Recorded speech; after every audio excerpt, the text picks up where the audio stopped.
Welcome back to another conversation with the Brothers of Two Complex.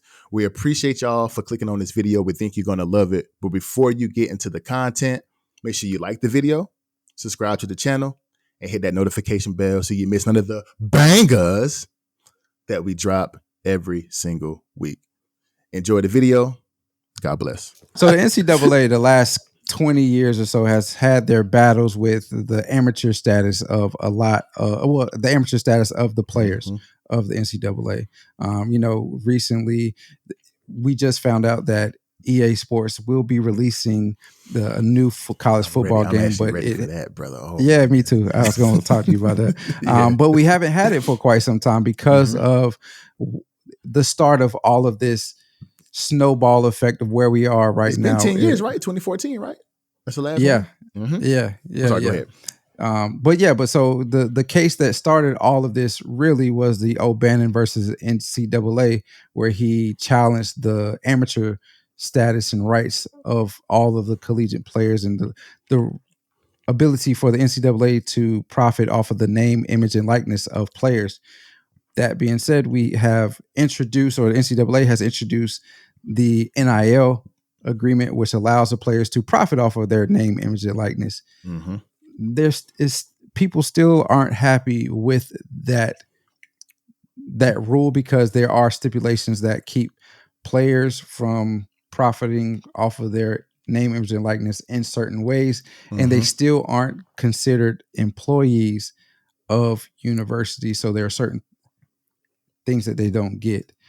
Sticks, question for you is, in this current model where players are still considered amateurs, what do you see in the future for the NCAA?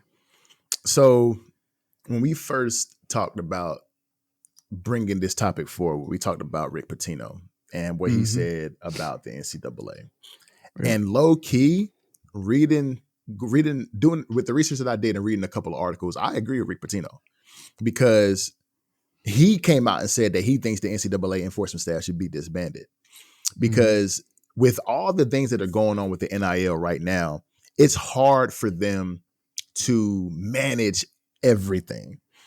And if a player feels like that he's being wronged in what he's trying to do with his name, image, and likeness, they just gonna sue. And what can the NCAA do? To be perfectly honest with you, it's because if the university and the NCAA is profiting off of my name, and now we have all of these NIL deals going on right now, then you're telling me that I can't make money off of something that you're making money off of my name about. I'm going to take you to court, and I'm going to bring up name, image, and likeness, and I'm going to win that case 9 times out of 10 because they just, Rick Pitino said they don't have any value anymore because now, literally, in my opinion, what it feels like, the players have literally all of the control. Like they really do. The players have ultimate control because it's your name, your image, and your likeness that you're presenting to this university that's making money off of you because you're this premier athlete that can bring so much monetization to this university and the NCAA as a whole. So you have the power. That's why the portal is here. That's why there's so many players making money just to go on visits. That's why NIL deals are so huge and millions of dollars because these players have the leverage. So Rick Pitino has a point. And he also said that now it's hard for you to run a successful program because of name, image, and likeness, because of the portal, because you can have a 5-star athlete come to your university. You think you're going to build the program around players that you're bringing in for 4 years. You can't build a 4-year program anymore because if a player that's of a 5-star caliber don't like your program, he can just go to the portal and leave.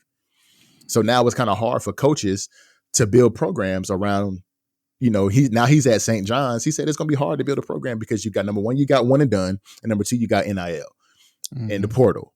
And kids are just looking for the best place that they can go that's going to fit them and fill their pockets because of what they can do with their name, image, and likeness now. So I think the NCAA the NIL has posed a problem with introducing the NIL.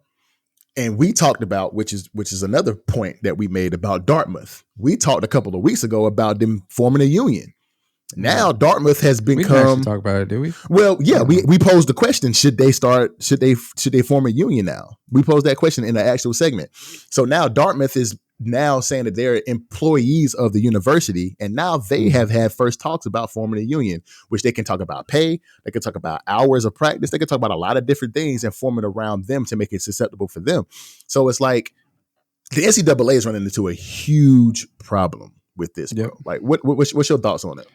I mean, I think I see the NCAA being in a completely different model than it currently is, as far as the players not being considered employees, and also the name, image, and likeness rule that is currently in place. I think we'll see something like professional models, and the NCAA will turn into a true developmental league for the whatever NFL, basketball, whatnot. I think basketball and other sports are different because of the ability for players to enter the league way earlier.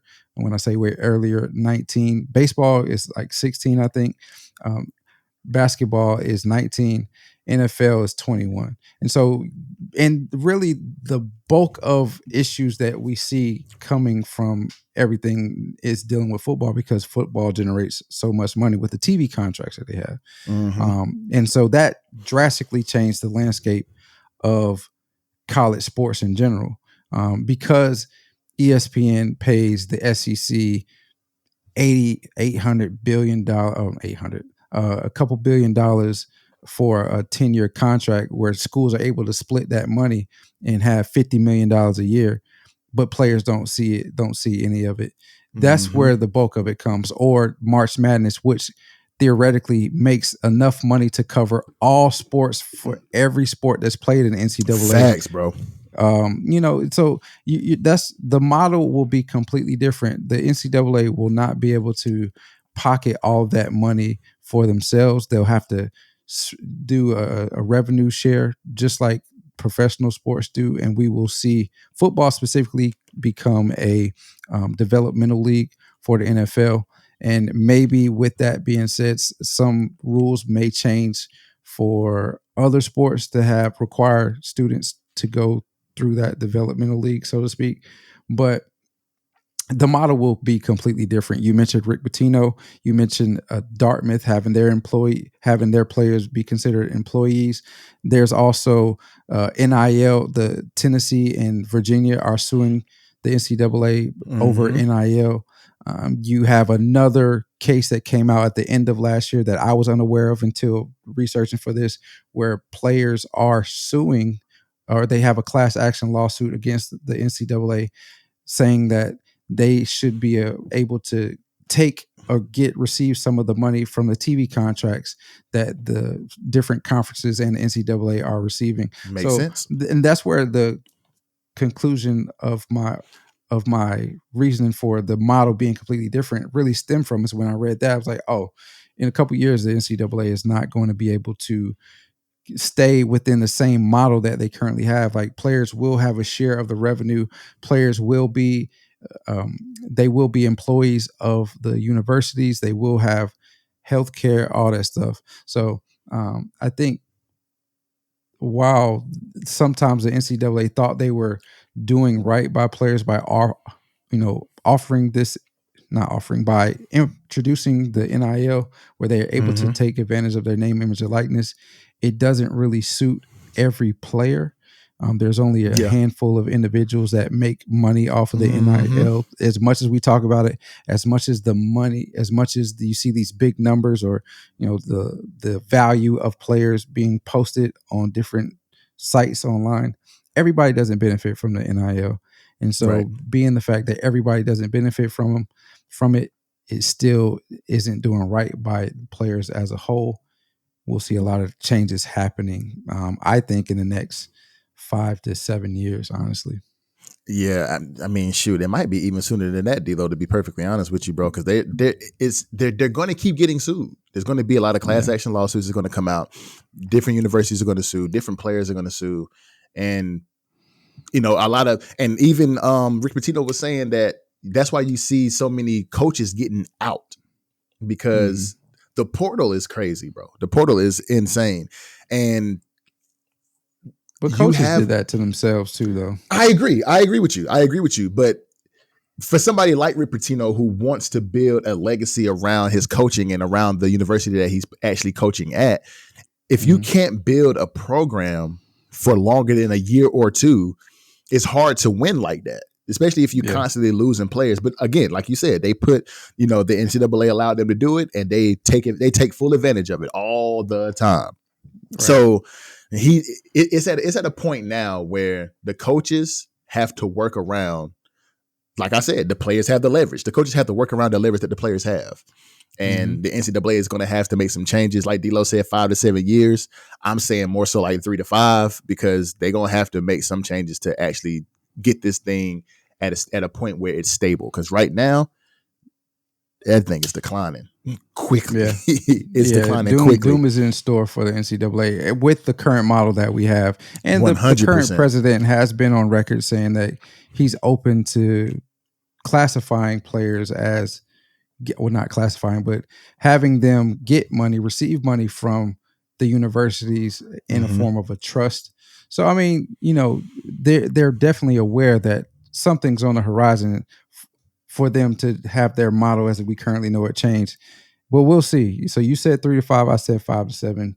It'll probably be, next year something drastic will change, knowing how we predict stuff. But I mean, I definitely think, from everything that we've read in the last couple of weeks about NIL, about the Dartmouth decision, and the various other battles that the NCAA has had, we definitely know that there's change that needs to be made, and I'm sure it will be made.